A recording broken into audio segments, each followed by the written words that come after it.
નમસ્કાર દર્શક મિત્રો, આપ જોઈ રહ્યા છો VS ન્યૂઝ। સમાચારમાં વાત કરીએ તો રાજુલા પંથકમાં મેઘો મૂસળાધાર।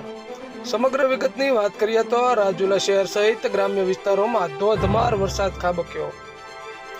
રાજુલા શહેરના મુખ્ય બજારોમાં વરસાદી પાણી ભરાયા। રાજુલાના ડુંગર, માંડળ, મોરંગી, કુંભારિયા, દેવકા, છતડિયા સહિત ગામોમાં પડ્યો ધોધમાર વરસાદ। વરસાદને પગલે ખેડૂતોમાં ખુશી જોવા મળી। તો આવા અવનવા સમાચારો જોવા માટે જોતા રહો VS ન્યૂઝ।